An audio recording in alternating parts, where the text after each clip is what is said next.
It's 11:52 p.m. in Minneapolis, Minnesota. I'm 52, and I adjust insurance claims for a living, meaning I don't guess. I verify.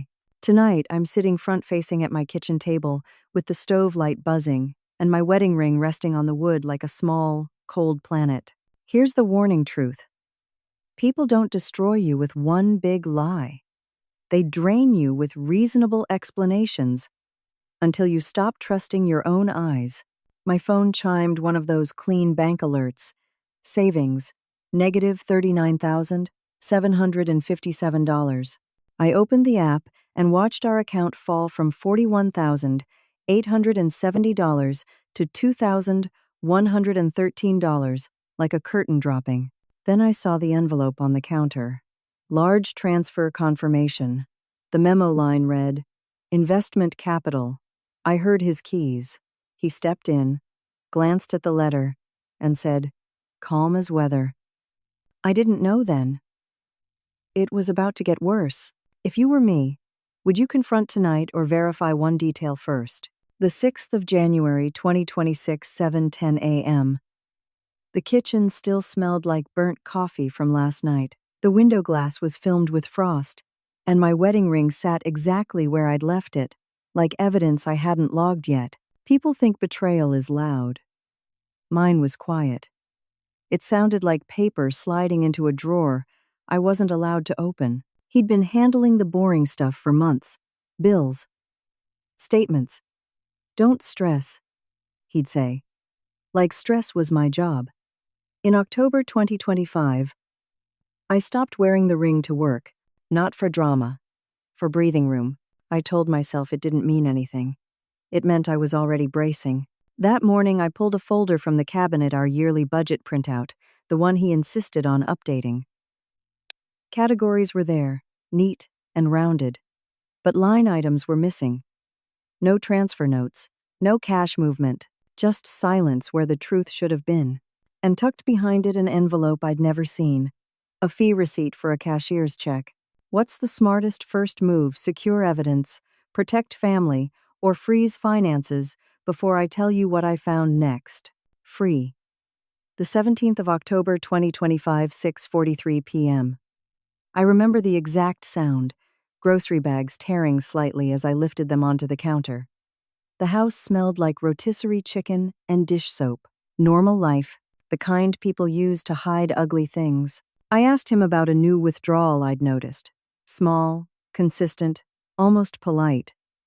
He didn't look up from his phone. He said, "It's handled."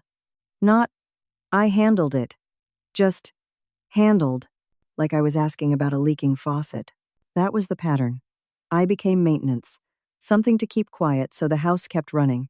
Later that night, I took the trash out. The cold air bit my cheeks. A crumpled receipt was sitting on top like it wanted to be found. Bank branch. Cashier's check fee. Wire transfer service. Dated the same week, he told me. Nothing changed. I didn't confront him then. I did what I do for a living. I started a timeline. In my notes, dates, amounts, words he used, because the words mattered. They weren't reassurance. They were training. And when I compared that receipt to the transfer confirmation from January, one date lined up with a weekend he claimed was work training. So where, exactly, had he really been that weekend? Mon. The 5th of January 2026, 12:18 a. Mon. The house was quiet, except for the refrigerator, clicking on and off. He stood by the sink, still in his jacket, like he was ready to leave again if I asked the wrong question. My wedding ring sat between us on the table, something neither of us wanted to touch. I kept my voice level. Show me the investment documents. Just the basics. He exhaled like I was being unreasonable. Then he slid one page across the table. A glossy opportunity summary. A logo I didn't recognize. Big promises in clean fonts. It looked like something printed for people who don't read fine print. I read it the way I read claims. Slowly. Twice. The company name was misspelled. Not once, twice. And the contact email wasn't a business domain. It was a free address. The kind you make in 30 seconds when you don't want to be traced. He watched my face and tried to end it with that same calm voice. You're overthinking this. It's just an investment. 1, 2. Then I looked at the transfer confirmation again, the part my eyes had skipped the first time. The funds didn't come from one place. They came from 3, including an account I assumed was joint, where my name wasn't listed on the statement header. I didn't say a word. I just realized something worse than a bad investment. If my name wasn't on that account, what else had he built without me? 2. The 6th of January, 2026, 2:05 p.m. I sat in my car outside the bank, with the heater humming, and my hands wrapped around the steering wheel like it could keep me steady. The air smelled faintly of stale peppermint from an old lip balm in the console. Small, ordinary things while my life quietly changed shape. Inside, the lobby was bright and polite, the kind of place where people lose money in silence. I asked for a review of our joint savings transfer. I didn't raise my voice. I didn't accuse. I just requested records, transaction history, linked accounts, authorization logs. The banker printed pages and slid them over like they were routine. One line stopped me cold. External account added the 21st of November, 2025. Then another. External account, verified, the 22nd of November, 2025. Then the transfer chain, broken into steps, like a map out of my marriage. I asked, was my signature required to link those? She paused. Not if the online profile shows one primary user with full permissions. Jusin. None time. Jusin rhyme. She paused. K. Primary user. Not partner. Not equal. Primary. In the parking lot, I opened my notes and circled November 22. That was the weekend he told me he was at work training. Same weekend he didn't answer calls after 9 p.m. Same weekend he came home smelling like a hotel's soap. Clean, sharp, unfamiliar. I didn't need a confession yet. I needed a location. And then I remembered something we'd turned on years ago without thinking. Shared location on our family plan. Sat. The 22nd of November. 2025. 9:14 p.m. The dryer. Thumped in the basement. Like a slow heartbeat. I was folding towels at the kitchen table. The same table I'm talking to you from now. And the house smelled like warm cotton and the lemon cleaner I use when I'm trying to feel in control. He texted, "Work thing ran late. Don't wait up." Then a voicemail came through, his voice low, wind in the background. Too loud to talk. I'll explain tomorrow. I didn't argue. I didn't beg. I remember staring at my wedding ring on my hand and thinking, this is what it feels like to be put on mute. The next morning, he showed me a calendar invite on his phone, training session. No organizer name, no address, no company logo, just a block of time. He expected me to accept, like scripture. Weeks later, after the bank printouts, I pulled our shared carrier account history, the kind that's already there, if you're on the plan. No passwords bypassed, no tricks, just the record we'd agreed to. That night, November 22, there was a brief line item. New SIM activation fee at 9:02 p.m. Not in our usual neighborhood, a place he never had a reason to be. And once I had that, I stopped thinking like a wife. I thought like an adjuster building a file. Date, time, charge, context. Because if he replaced a SIM that night, it wasn't to invest, it was to disappear. So what was he hiding in a phone I'd never seen? Wed. The 7th of January 2026, 8:32 p.m. The garage smelled like cold rubber and engine oil. I was looking for the bank packet he'd sworn he put somewhere safe, and I did what I always do when something goes missing. I cleaned. I emptied the glove box onto the passenger seat. Napkins, an old parking stub, a dead pen. Then my fingers hit metal. Not my key. A second set. One key was plain. The other had a cheap plastic tag. Scratched. and faded. Storage Unit 14B. I just sat there for a second, hearing my own breathing in the quiet car. Inside the center console, under the manual, there was a folded contract. His name only. Dated the 3rd of December, 2025. Autopay. Month to month. Like a secret meant to last. And tucked behind it another receipt. Small envelope. Big meaning. Replacement? SIM paid cash. That was the moment I understood. He wasn't improvising. He'd been building compartments, money in one, lies in another, and me locked outside both. I brought the papers inside, set them next to my wedding ring, and waited for the sound of his keys. Because now I had to ask a question that changes everything. Why does a married man need a storage unit and a second phone line he pays for in cash? The 8th of January 2026, 6:55 a.m. Dawn was barely there, gray light on the snow, the kettle ticking as it cooled. I spread everything across my kitchen table like a clean claim file. Bank printouts, the storage contract, the SIM receipt. My wedding ring sat at the top of the pile. Not as jewelry, more like a paperweight for my dignity. I didn't cry. I felt something worse. That cold, professional click in my chest when a story stops matching the facts. One page I'd ignored finally mattered. A bank security notice, mailed in December, about updated authorized devices and profile changes. It wasn't proof of a crime. It was proof of intent. He had been tightening control while I was still asking polite questions. I called the bank's customer service line and requested a review appointment.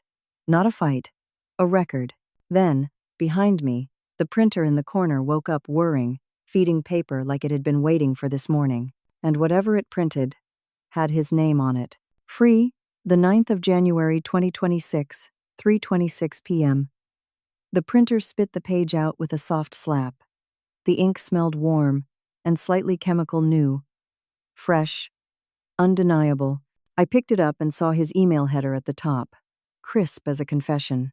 Subject: capital call. Due immediately. A phone number beneath it. A PDF name that looked official. And a line that made my stomach go quiet. Your share is required to keep the position active. He'd printed it by accident. Or carelessness. Either way, it wasn't mine to find. It was mine to receive. Because lies always get sloppy when they multiply. I didn't dial the number. I didn't forward it to friends. I didn't do anything dramatic. I opened a notebook and wrote time, date, source, location. Then I put the page in a plain folder and slid my wedding ring into the folder pocket like a seal. That night I called a family law office and asked for a consult. Not because I wanted divorce, because I needed to understand exposure, what I could be held responsible for, what he could move next, what a court would consider marital. The receptionist scheduled me for Monday morning. I thanked her, hung up, and stared at the kitchen clock. Because if he was getting capital calls, this wasn't an investment. It was a drain with a deadline. And the next deadline wasn't on that email. It was the moment he realized I'd stopped believing him. Mon. The 12th of January 2026, 10:40 a.m. The attorney's office smelled like copier, toner, and lemon disinfectant. Fluorescent lights buzzed overhead. Steady and indifferent. I sat in a vinyl chair with my wedding ring in my pocket, rubbing it between my fingers like I could smooth the past back into place. I handed over my folder bank printouts, the storage contract, the capital call page. I expected a lecture about budgets. I got something colder. Procedure. She opened her laptop, pulled up public court records, and turned the screen toward me. This was filed last week, she said. Petition for legal separation. Filed by my husband. He hadn't told me. He hadn't warned me. He'd just moved money, and then moved first. Worse, his filing listed marital assets with numbers that didn't match any statement I'd seen. And under business interests, there was an LLC name I'd never heard him say out loud. The attorney didn't flinch. We need to verify what that entity is today. Because the question wasn't, did he lie, anymore. It was, what did he try to lock in before I walked through the door? 2. The 3rd of February 2026, 1:15 p.m. The mediation room was too bright, too clean. A plastic water pitcher sweated onto a stack of napkins, and the wall clock ticked loud enough to count my heartbeat. I kept my hands folded. Calm, controlled. Wedding ring still in my pocket, like a reminder I didn't need to perform pain. My attorney asked the bank's compliance rep on speaker to walk through the chain. No accusations, just sequence. She confirmed the external account link was authorized from a device registered under my husband's name. Then she added something that changed the air. A signature card update had been submitted without my in-person verification, and the bank had flagged the process as irregular after my review request. My husband tried to pivot. That was my investment partner's paperwork. The mediator didn't raise his voice. He asked one simple question. Then why is your partner's name listed as manager on the LLC in the public filing? My husband stared at the table. And finally, he said a name I'd never heard in our home. Free. The 6th of March 2026. 9:28 p.m. I'm back at my kitchen table under that same buzzing stove light. Outside, snow drifts against the curb, like the world is trying to erase footprints. The house smells like chamomile tea, and for the first time in months, my shoulders aren't braced for a door opening. The outcome wasn't revenge. It was structure. The court issued temporary financial restraints. No new transfers, no new credit, no business expenses without disclosure. A repayment plan was set. A clean inventory of accounts was ordered. The storage unit was opened in a supervised way, documented and boring, which is exactly how truth should be handled. Inside were receipts, paperwork, and enough proof to stop the story he'd tried to write over mine. He didn't apologize the way movies do. He minimized. He reframed. But the file didn't care. Paper doesn't get charmed. Tonight I slid my wedding ring out of my pocket and set it on the table. Not as a threat, not as a performance, as a decision. Here's the lesson I paid for. Dignity survives when you stop arguing with someone's narrative and start holding your own receipts. If you're standing where I stood, choose one calm step tomorrow that protects future you.